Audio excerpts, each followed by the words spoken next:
اسلام کا مزاج دیکھیں، جزا و سزا کا معیار اسلام نے دیا، باقاعدہ طور پر جرائم کی تقسیم کی گئی، ان کی سزاؤں کا معیار متعین کیا گیا۔ کسی سے کوئی جرم ہو جائے تو مختلف قسم کے پیرامیٹرز دیے، کبھی کہا کہ اس کا کفارہ ہے تم یہ ادا کر دو، کبھی کہا کہ نہیں اس کا قصاص ہے تمہیں یہ ادا کرنا پڑے گا، کبھی کہا کہ تمہارے لیے اس میں گنجائش ہے، اللہ کی بارگاہ میں صرف توبہ کر لو تو تمہارے اس گناہ کو، تمہارے اس جرم کو معاف کر دے گا۔ تو ان ساری چیزوں کا اثر جو ہے وہ لوگوں کی تربیت پر ہوتا ہے۔ آپ دیکھیں اللہ کے رسول صلی اللہ علیہ وآلہ وسلم نے باقاعدہ طور پر مدینے میں کچھ رولز اینڈ ریگولیشن تھے جن کی امپلیمنٹیشن کروائی۔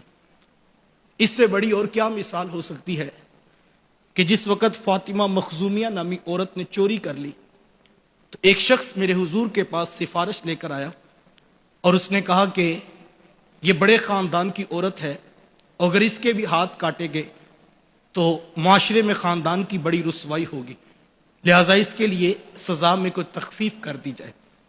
میرے حضور جلال میں آ گئے اور حضور میں کیا بات کرتے ہو، یہ تو فاطمہ مخزومیہ ہے، اگر فاطمہ بنت محمد بھی چوری کرتی میں محمد اس کے ہاتھ بھی کاٹ دیتا۔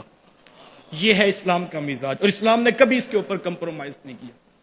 دور نبوی دیکھ لیں، دور صدیقی دیکھ لیں، حضرت عمر رضی اللہ تعالیٰ عنہ کا دور دیکھ لیں، اگر مدینے کی ریاست کے اندر قانون کی بالادستی تھی تو نتیجے میں جب ایک معاشرہ صالح کردار ادا کرتا ہے اور لوگ جو ہے وہ تربیت کے مراحل کو طے کرتے ہوئے نظر آتے، چونکہ لوگوں کو پتا تھا کہ اگر جرم کیا تو عمر کا کوڑا حرکت میں آئے گا، ظالم کو کٹہرے میں کھڑا کیا جائے گا، تو لوگوں کی جرت نہیں ہوتی تھی کہ مدینے کے بازار میں کوئی شخص جب وہ کسی جرم کا ارتکاب کر سکے۔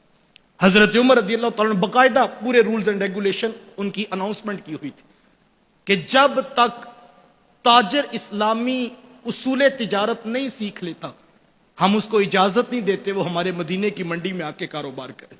یہ اصول تھا، وہ پہلے جائے مدینے کے مفتیان کرام کے پاس بیٹھے اور وہاں سے دین سیکھ کر آ کے پھر تجارت کرے، اور اگر ایسا نہیں ہے تو حضرت عمر خود اس کو دیکھتے۔ آپ جانتے ہیں کہ ایک شرابی شراب کی بوتل لیے گزر رہا تھا، حضرت عمر کی نظر پڑی تو تھر تھر کانپنے لگا۔ یہ عمر کے کوڑے کا خوف تھا اور اسے پتا تھا کہ اب بچ نہیں پاؤں گا۔ عمر کے کوڑے کے خوف سے اس نے فوراً اللہ کی بارگاہ میں توبہ کی اور کہا عمر کے قہر سے آج مالک بچا لے، سچی توبہ کرتا ہوں دوبارہ چوری نہیں کروں گا۔ اتنے میں حضرت عمر سامنے آ گئے، کہا کیا ہے تیرے پاس؟ کہا سرکہ ہے، کہا باہر نکالو۔ اب اس نے دل ہی دل میں توبہ کی، جب بغل سے بوتل نکالی تو وہ واقعی سرکہ بن چکا تھا۔ یہ توبہ ہوئی، یقیناً یہ اس شخص کی توبہ ہے، لیکن اس کے پیچھے فیکٹر کون سا ہے؟ حضرت عمر رضی اللہ تعالیٰ عنہ کا کوڑا، اقتدار کی طاقت نے اس شخص کو توبہ پر مائل کر دیا۔ اچھا آپ کہیں گے یہ تو آپ نے مدینے کی مثالیں دیں، تو میں آپ کو آج دور موجود سے مثالیں دیتا ہوں۔ حکومت نے اعلان کیا کہ کوئی شخص بغیر ہیلمٹ کے موٹر سائیکل نہیں چلا سکتا، وداؤٹ ہیلمٹ آپ بائک نہیں چلا سکتے۔ رات کو اناؤنسمنٹ ہوتی ہے، صبح کے وقت آدھی قوم کے سروں پہ ہیلمٹ نظر آتا ہے۔ ایک لمحے میں، ایک دن کے اندر تبدیلی کیسے آگی جناب؟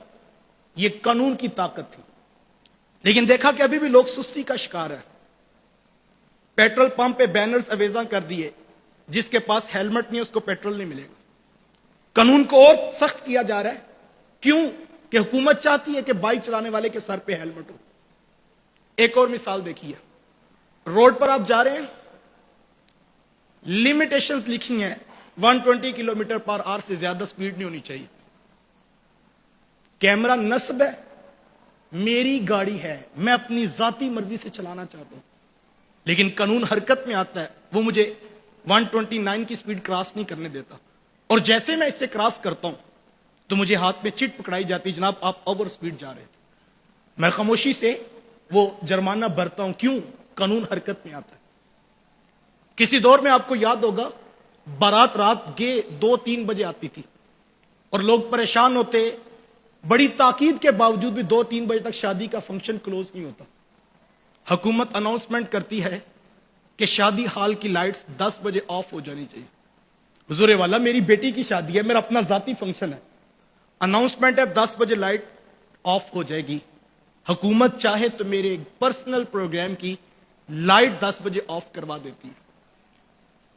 درجنوں کے حساب سے آنے والوں کو کھانے پیش کیے جاتے. حکومت اناؤنسمنٹ کرتی ہے 1 ڈش پروگرام ہوگا, بڑے سے بڑا بھی ہو تو وہ دوسرا کھانا نہیں پکوا سکتا. حکومت کا قانون حرکت میں آتا ہے. ساری ساری رات لوگ شادی ہالز کے باہر کھڑے ہو کر فائرنگ کرتے تھے, آتش بازی کی جاتی. ایک فلیکس لگائی جاتی ہے, قانوناً جرم ہے, جو کرے گا اس کو اتنا جرمانہ دینا پڑے گا. یہ چیزیں ہمیں معاشرے میں نظر آتی ہیں کہ حکومت چاہے تو میرے ذاتی پروگرام کی لائٹ 10 بجے آف کروا سکتی ہے. حکومت چاہے میرے سر پر ہیلمٹ پہنوا سکتی ہے. حکومت چاہے میری گاڑی کی سپیڈ کنٹرول میں کر سکتی ہے. مجھے بتائیں, جو حکومت سر پہ ہیلمٹ پہنوا سکتی ہے, اگر وہ چاہ لیتی تو قوم کی بیٹی کے سر پہ چادر نہ آ جاتی. لیکن حکومتوں کی ترجیحات کچھ اور ہیں, اور انہوں نے کیا کیا یہ ایک دردناک کہانی ہے, اور ہو کیا رہا ہے, آگے کیا ہونے جا رہا ہے یہ ایک الگ موضوع. میں بتانا یہ چاہتا ہوں کہ اگر حکومتیں چاہیں تو نتائج آتے ہیں. یار جو حکومت میری گاڑی کی سپیڈ کنٹرول میں رکھ سکتی ہے, تو وہ حکومت چاہے تو میرے کردار کی اچھی تربیت کے لیے ایک اچھا نظم نہیں دے سکتی. یقیناً کر سکتی ہے, لیکن ترجیحات کچھ اور ہوتی ہیں.